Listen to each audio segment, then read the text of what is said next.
Lui qui a travaillé avec les Kadogo. Oh bah, il y a qui n'a Kabila les pères. Qui ont détruit. Oh bah, facilité l'infiltration rwandaise. Comment dire l'action de succédé. Il a travaillé comme avec le conseil politique. Un Kadogo. Et ce Kadogo va lui donner comme conseil signé accord il y a le 23 mars. Le gouvernement a signé accord le 23 mars. Il y a un lelo, Tokonyo Kwama. Mozitu. Ce sont ses bons côtés. Qu'on nomme un Kadogo côté dans le cabinet. Le bon côté, Mozitu, c'est comme sa primature Malewa. Ce sont là les bons côtés à Mozitu. Avoir beaucoup de biens en moins de temps. Et encore, on est le même c'est que Tino Lelo a comme député. Bah bon côté Mozitu c'est que boya kotonga même nzila na Kikwiti. Bisika ya akeda ko ba voix nae. Betu kakawa awa kaka wana me asaka malonga te. Ce sont les bons côtés à Mozitu. Bah bon côté à Mozitu. Bah bon côté à Mozitu devient premier ministre. Bah dépôt.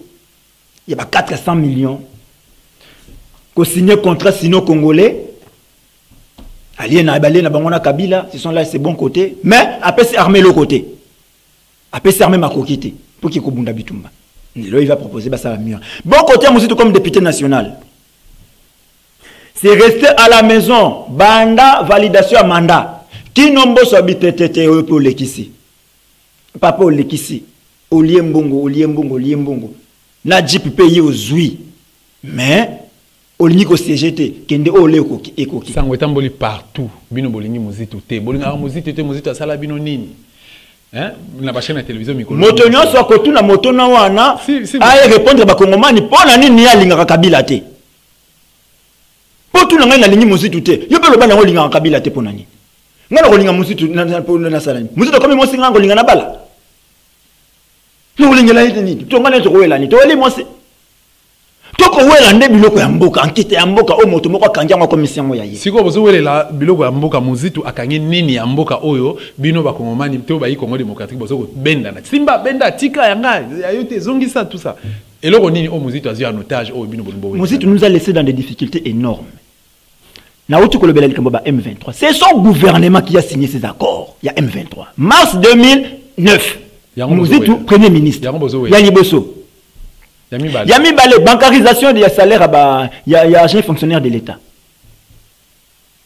Bareleka wana nyonso musuto leki période na yana, l'argent là est parti où? L'argent est parti où?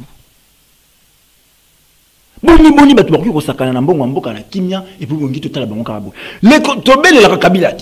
Kabila a signé contrat na ba chinois. Non, ce n'est pas Kabila qui a signé contrat na ba chinois. Tout ça la connaître na vie. Kabila ne gérait pas le pays, celui qui gérait le pays c'était Mozitu. C'est lui qui a signé ces accords. Sinon Congolais. Bon, Kenda. Et Mozitu était un premier ministre qui n'avait aucun projet pour la République. Aucun. Dès que tu as la vision Félix. C'est pourquoi le baron de Bissau. Non, mais c'est parce qu'il avait amené le projet Bukangalonze. Mais quel projet Mozitu a fait amener? Lelo Congo démocratique ezali ko lelisa ba congolais bana ba Congo démocratique vraiment ma mission de kotanga bango na ba domaine sur la vie to le balika social donc ce tobi social d'une manière générale tozo ko ça liaison na santé éducation sécurité et autres et ezali ko lelisa ba Congo démocratique mais mobeko lui konzi to péché occupation yango elobi boye na article 64 ozana ngo wana to kotanga pour na lo baloko la ba charlatan te. Article 64, alinéa 1, et le minime. Ndeko Dosta. Article 64. Zakana ba alinéa mi balé. Yali Bosso. Tout Congolais a le devoir de faire échec à tout individu ou groupe d'individus qui prend les pouvoirs par la force ou qui l'exerce en violation des dispositions de la présente Constitution. Mais quand on limbola la lingala. Congomani nyonso azali na devoir, c'est-à-dire aza obligé. Il y a côté le mela peut faire échouer comme ma moto à longate. Ba boto la bokonzi na makasi. Ba na ko sala ko exercer bokonzi na makasi parce que l'article 5 ba que souveraineté zali ya peuple. C'est qu'on a na pression maloba o explicité yango donc oteya ba congolais. Maton Domingue. Par rapport à l'article 64, et ça, monsieur article 64. Hier, Kabiliste à vie. Quelqu'un qui fait un serment. Yokanya, n'a pas Congomani à vie. Mais quelqu'un qui vous dit qu'il y a Kabiliste à vie. Qui a au coup de la Kabiliste. Malé Bolodjoa. Il dit qu'il est Kabiliste à vie. On se réveille un matin, on ne sait pas, a commis mon article 64. Il parle maintenant de la révolution. Alain Bolodjoa, il y a une émission et puis une circonstance. Tant on va dire qu'on défendre Kabila dans télé 50. Dans le bac Kaza Kabiliste à vie. Donc Kabila peut partir. Kabila qui a beaucoup mais aussi la Kabiliste. Mais il fait les mêmes combats que Jimmy Kitenge, Batibin. Mais moi je suis Batibin, Batikali Pina Kaka, comme bien Kabiliste. Mais il y a le rôle étiquette Kabiliste à Bombiango, à la Timanto Moussous. Si un autre Kabiliste rentre au pouvoir, il n'est pas accueilli. Parce que c'est un Kabiliste à vie. C'est le leur. Mais Oebi, combien de personnes l'élo côté na combat pour un discours à Alain Bolodjoa? Oebi, combien de personnes l'élo comme quoi na combat oyo biso to kufela biso to kangamela ba merelevu ba umeli na prison oyo moko peut combat parfois d'insécurité. Combat oyo etangisi makila ba Rosimo Kendi, combat oyo zo bomisa 12 millions de Congolais na SL Bolodjoa ko rejoindre combat. Oebi, combien de personnes Alain Bolodjoa convaincre? Par frustration. À rejoindre le combat par frustration. Tondimi to robo ya été. Et puis mon tomo ko pe ki sa mutu ke non ko sa eloko boyete. Ya ngo pe to ko bisa muzitu ke ya za na visa européen saka batu na opposition te. Ke non yo na boyi yo na ndimi yo. Non, aza na visa wana te. Le lenge moko ka bandima ki ye pe fandima baninga. Ce soli. Yo ba boya kyote pour que boya baninga te. Si ka to continuer à eloko batu bazu yango article 64 pour na ko zuba ba kongomani monsusu. Si vous voulez parler de la révolution, article 64, on en 2018. Tango va proclamer Félix Tshisekedi président. Kabouya sali discours que Kabila Nathalie a pesi bango pouvoir. C'est en ce moment-là l'article 64 Zalakina et nesika na ngwe salama. Pona nini bato bazui bokonzi o le peuple apesa ki na moto mosusu bango bapesa ngo na moto mosusu donc bazui pouvoir par force. Elle bosso yango wana. Dans ce moment-là Congomani a côté les matins, to boy, et même bateau na bengaka révolution. Tout pour ça ni. Si ko bateau on a déjà prêté serment.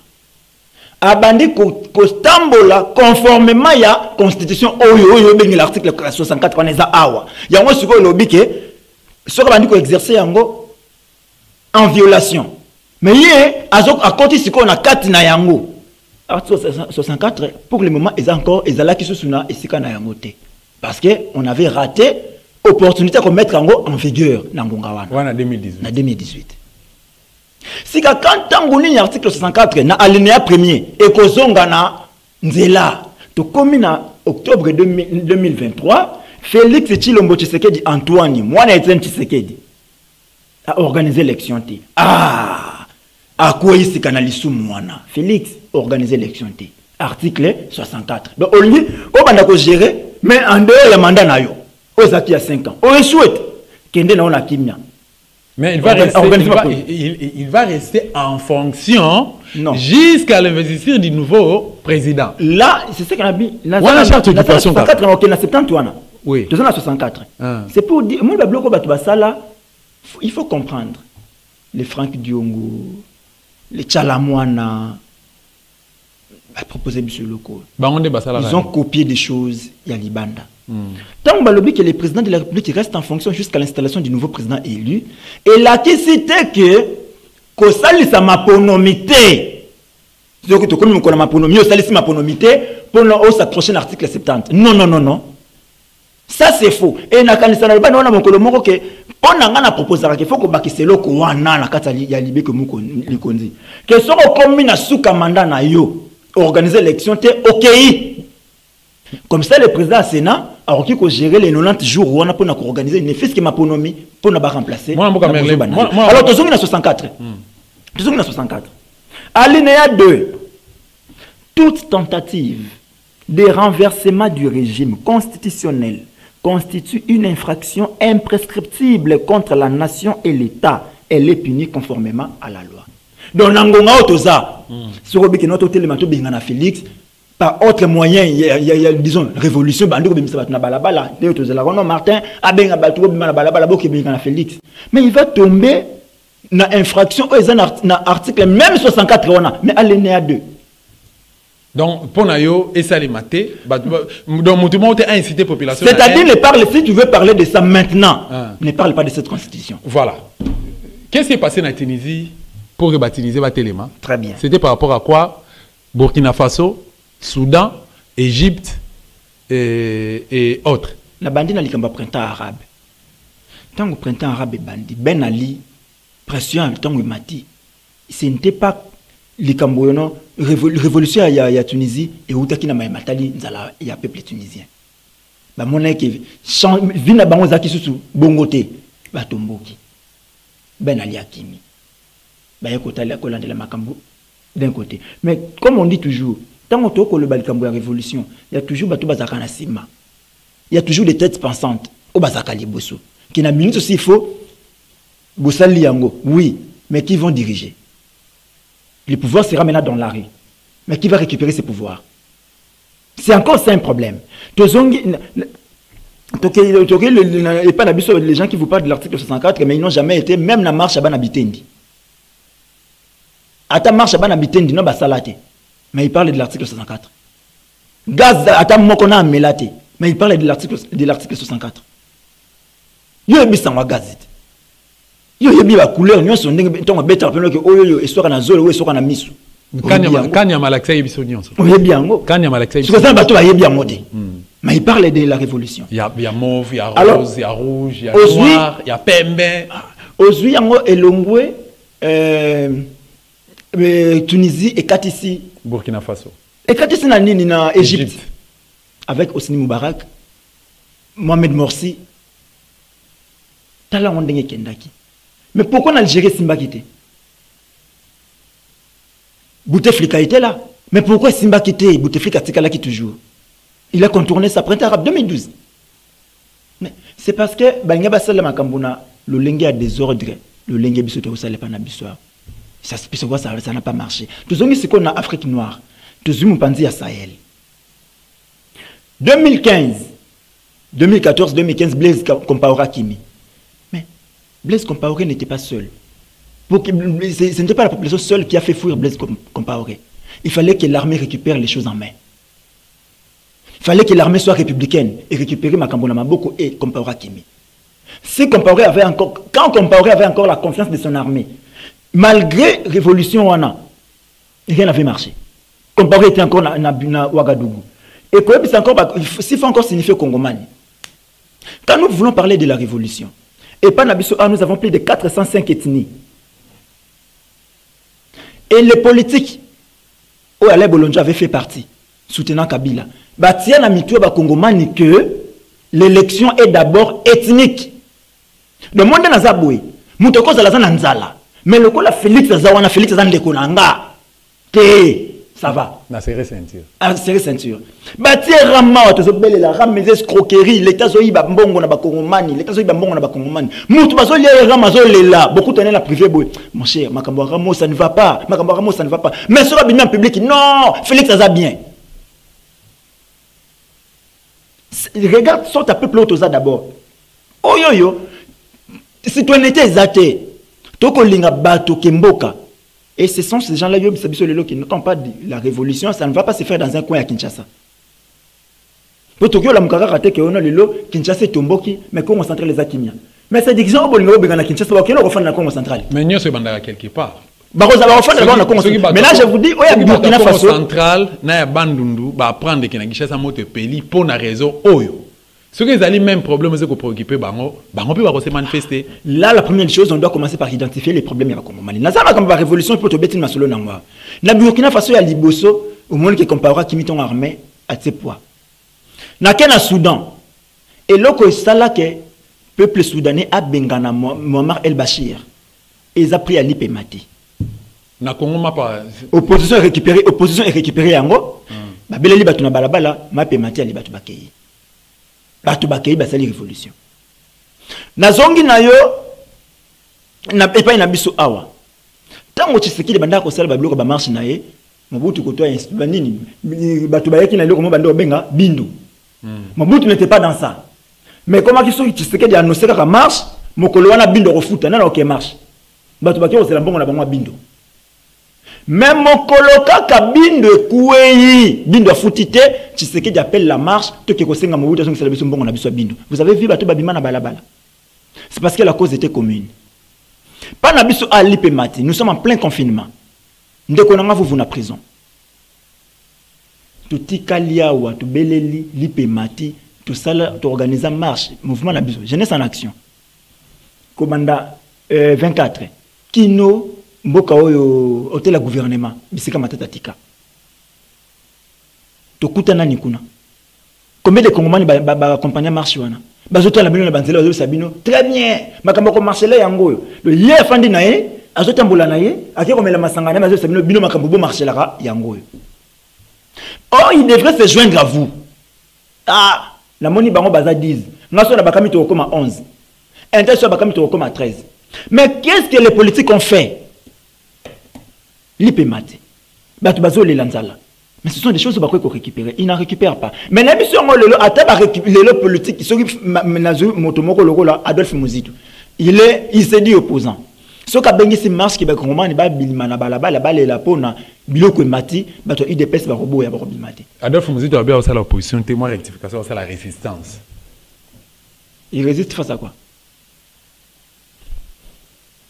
On a la question faut te poser pas naïe mon. Il y a un des moutons na tuni na ye na kasa. Non, on peut poser des questions à Zotala, Batu bakuti au répondre. Lui résiste face à quoi? De ce que bengi le marche na balabala ke to bimato tomboka pona l'IPMATI. D'un côté, ba Congomani libre en esprit le roi biso. Au moment où on a peut-être musique tout le lot. Na boye na le landé maï eleka. Solo ba l'oblige comme moi bien je vais accompagner. Auto bima na balabala pona l'IPMATI, je serai là. Mais l'UDPS ne va pas sortir. Bien qu'on soit bali on a le même prix. Que batu baki comment bimaté. Mais parce que pour na batu balingi Félix serait quoi? Bote le mela bokonzina bango. To fungola na parenthèse muke. Pardon de Kodosta. To c'est sa révolution. To la révolution. To la révolution. To comme ce qu'on a point à Mali. To la révolution. Est-ce que lelo ndengo tala Adolphe Muzitu boye, yé pas otala biso, ako benga marche. Et population ya Congo peut répondre. Est-ce que Adolphe Muzitu ako benga batu pona meeting? Que Liboso n'a pas à cause de 1000 personnes. Non, il a un grand problème à mobilisation. Il a un grand problème à mobilisation. On va mobiliser. Mais Azana parti politique n'a une nouvelle là. Ces gens ne seront pas mobilisés. Mais bateau bazo les capables de définir la chaîne de la télévision pour nous ça la biso ba dosta ba menace de mort. Bateau na ba mobiliser. Ah tika. Bana wana nyonso miki bako leka na télévision. Bana wana nyonso na côté ya bango. Oto ko salisa pona bomo ina bango lobi. Biso to ko sunga bango. 20 ans après batala na simabal ba ke to saki mosala. Muzitu est riche. Muzitu est gravement riche. Quand un Muzitu qui passe na TV5 pour dire que tu ko mener PGR. Kota kaka do state, kota kaka ngaite. Koka na kaka vuvuté. Ta ba dossier yango. Muzitu passe na TV5. Tu peux créer une stabilité pour les investisseurs. Malba Muzitu, en 2019. Ah! Alors qu'il y a un bon comme salaire comme ancien premier ministre. Alors qu'il y a un bon député. Mais il va créer une stabilité pour les investisseurs. Oh, ce investisseur, on a baillé. Population aux amis ça là. Population aux amis ça là. Nous allons quitter moquer. Mais il y a créé une stabilité. Mais je me demande maintenant. Situation où les autres na ezo yaka makasi na est wana aussi laté. Est-ce que les professeurs m'ont dit tout maintenant quand ils disaient qu'il va créer une stabilité. Instabilité n'a aucun moyen nini. Et c'est pas ce que nous sommes en train de vivre avec le M23. Voilà, tout comment de réfléchir. Mais ce que c'est à Belingeli le que batwa qui nous manifester hein. Tout là cause à Bengeli. Mon so cause à noble. Ngana ba toujours qu'à un moment il faut se dépasser. Nathalie pena bobo moto na ngai na dostate wela ki mwasi oui mais na ngonga wela suma kamba ko wela mwasi na ngana dostate ko makamba républica alors to sangana to brouter d'abord dehors monguna bongo to kozongela likambo na biso ko wela mwasi donc comme na Burkina Faso toke na Mali plutôt lelo c'est Assimi Goïta zali Mais toi, tant Ibrahim Boubacar Keïta, président de la République, bah pression bandit. Tant bah pression bandit. Ce n'est pas le peuple abîma qui non. Il faut tout déformer l'information. Ce sont des mouvements d'opposition qui réclamaient l'arrestation des opposants Moussoussou par IBK. Et par là, la population a un départ direct, il y a IBK. Bitumba, il y a zone nord-rwanda, et aussi la terre. On peut passer le problème à tout si, Peul, ou Peul. Problème, c'est aussi la terre. Bitumba de temps en temps, terrorisme. Mais il y a un problème, quand les opposants dénoncent, ils vont dire qu'ils sont opposants. Et créer un mouvement. Et parmi ces mouvements, tellement que la population comme Libanda, l'armée étant républicaine dans Mali et accompagner la population. Au lieu, la population est un abattoir. Que ce bobimi armée bandi ko beta bino massa si loko la baniama nos armées ils ko accompagner population quelle que soit la pression. Alors ba moni que pour na makambo ici là il faut arrêter IBK. De moni ba ke bakangi IBK. Donc ce n'était pas la population. L'armée accompagnait la population. Tokei lelo na Guinée Conakry. Tango Alpha Condé a sali coup d'état constitutionnel. Albi Kozala, candidat à sa propre succession pour la 3e fois. Mamadou Doumbouya a tapé main na mesa lobi pas question à récupérer. Yena batonaye ba kokanga Alpha Condé. Mais même chose on est là na Côte d'Ivoire. Alassane Ouattara, tant alobaki ke akokende 3e mandat. Malgré pression, batu bakoufi. Yamoussoukro, Bouaké, Abidjan, Batouba Koufi. Pour la Kouboya, 3e mandat, il y a Alassane Ouattara. Mais Lelo Alassane Ouattara Zawapi, président de la République, a aujourd'hui 3e mandat. Pourquoi? Parce que Batoyo, pour accompagner l'armée pour ne pas bengan Alassane Ouattara, ne l'ont pas fait. L'armée était du côté Ouattara. Donc, Congolais a naïveté. Congolais a naïveté. Ça tout tika kozora ba Congolais lokola ba naïf. Ceux qui pensent que ba Congolais ba naïf et ça ba non parfois ils ne font pas lecture il y a histoire congolaise. Ndekodosta. En 2015 une peste qui se disait grand parti à mobilisation à masse. Abakia obimate. Boula la pongia ba bébé. Mais vous avez vu seule population avec quelques leaders politiques comme ba qui basé à Miké, Bazaki Liboso et on a réussi à faire reculer Kabila. Affaire Bouchab, Kengwa Dondoloba Lingala na Sénat pour la première fois. Congolais, on a besoin de naïf. Na 59, à sa face armée, à sa face à Mondele. Mais il y a un Congo, le problème est que Congo man a tombé karaté pour ne pas être lié.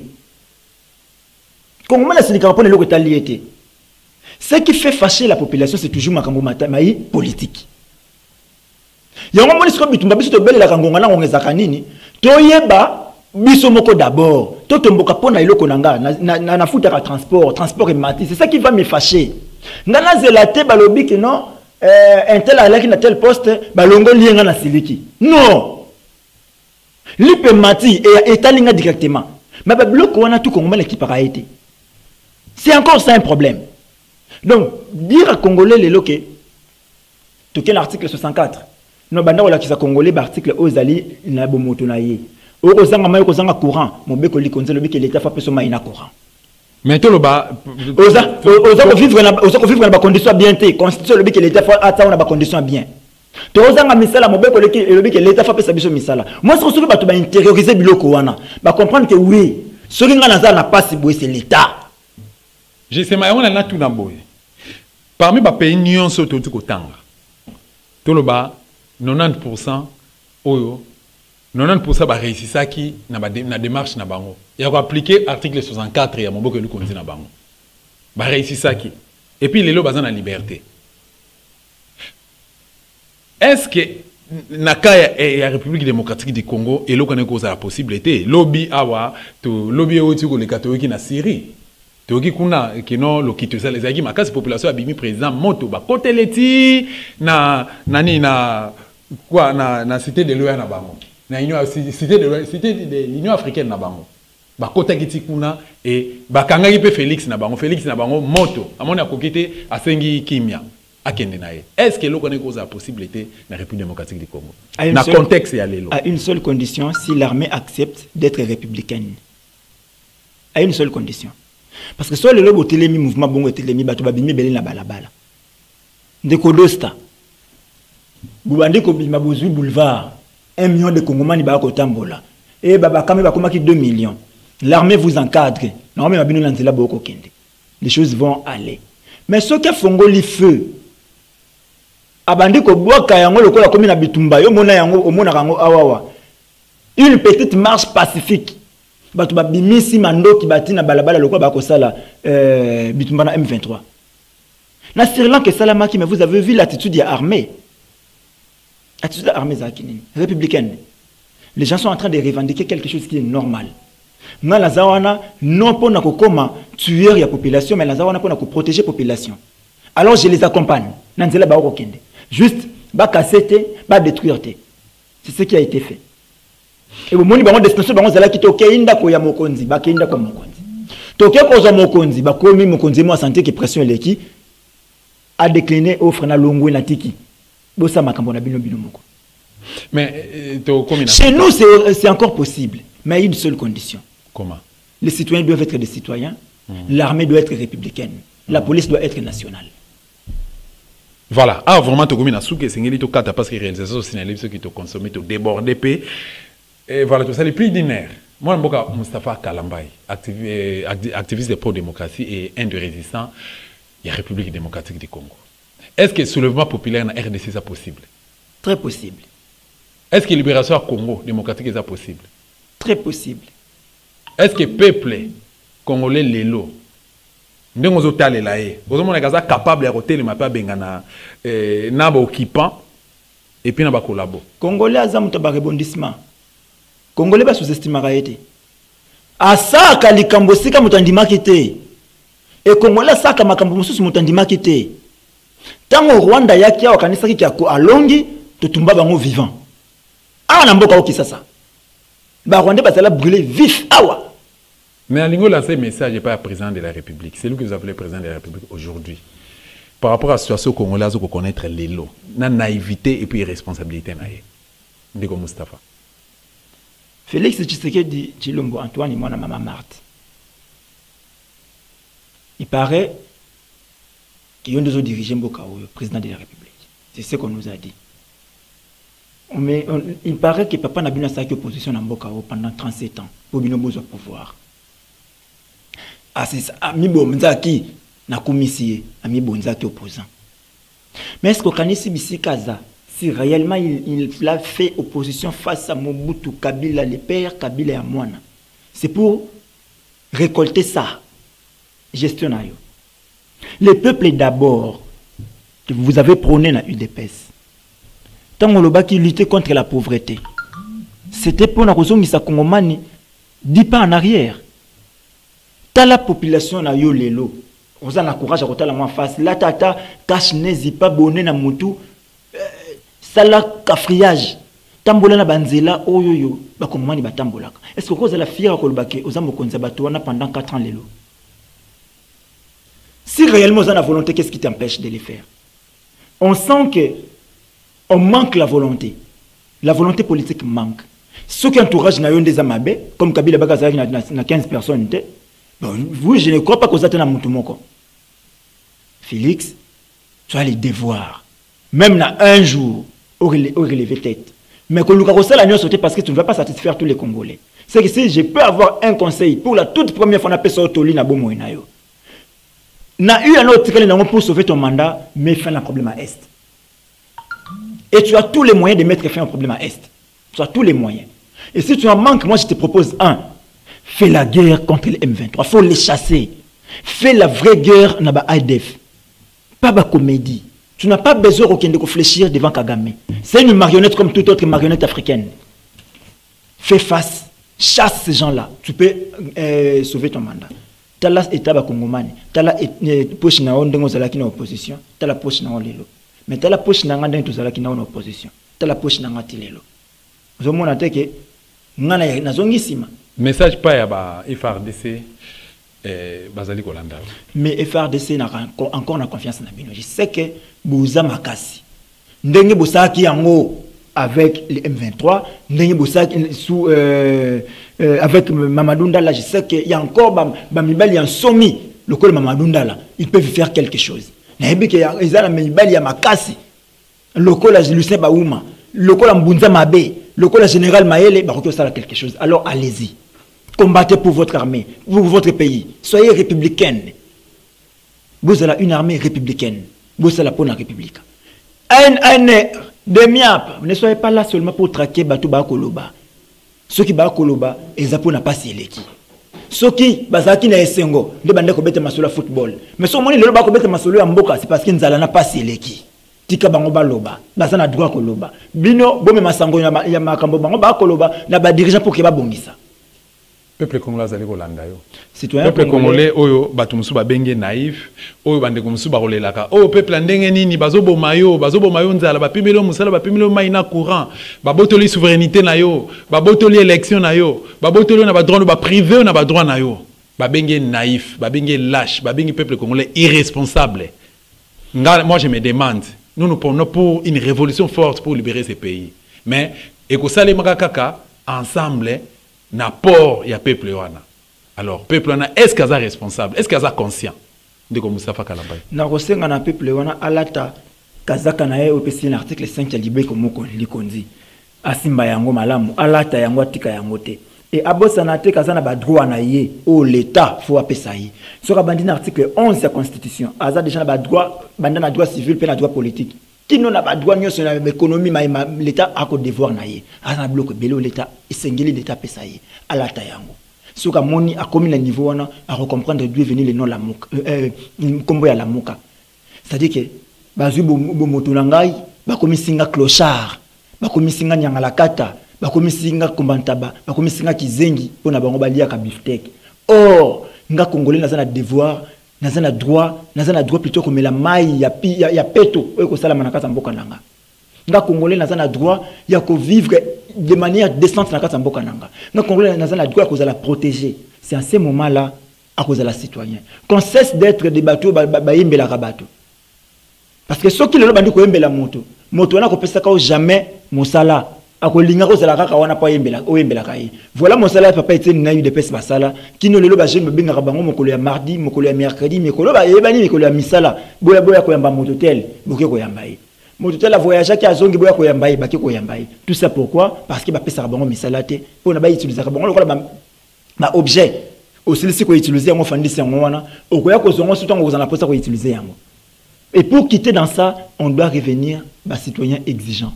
Ce qui France oh le lo ba kongomani belé ba fandi kuna ba ko linga yango ce qui l'autre ko envier ba mboka misusu ba paya c'est parce que les citoyens ont été exigeants vis-à-vis ya ba dirigeants et le temps on te le bakabo c'est pas parce que on haït quelqu'un ou on aime quelqu'un non c'est parce que to lingi pe ba oya biso ba sala lokola batu basaki libanda et pour te basala yango on doit avoir le liboko ya makasi ya kobeta bango mbata. C'est ce que nous devons faire. Voilà, émission Essili, tu comme vraiment Nasuka, Essili to Kata, merci na Bruno Nzinga, merci na Msimbia, merci na équipe technique, équipe qui soit de cette télévision, et accompagner Bisso et Sunga Bisso toujours pour la réussite à émission, émission pour la valeur politique et république démocratique, une émission révolutionnaire, na nyonso à Monica à se sentir lésé, bah numéro na Bisso à contact. Benga biso ce que nous ça le droit de réponse tous allez prêt à gérer on a même condition la même timing que invité na biso mon amboka Moustapha Kalambay activiste et pro démocratie république démocratique du Congo to peux merci na peuple congolais to peux merci na ba lande émission valeur RDCN ba fanatique émission valeur RDCN yozuli ba kwa la biso na ba eroto le na ba chaîne de télévision luka biso na YouTube beta www.dostatv.com okolanda biso le lenge nini to ko sala ka pona ko mobiliser to peux ko motiver to peux ko inviter ko sensibiliser peuple congolais par rapport à Nyon Solo le Kanambo Kanabis, le pays est occupé, nos élections, oui, au soulèvement populaire.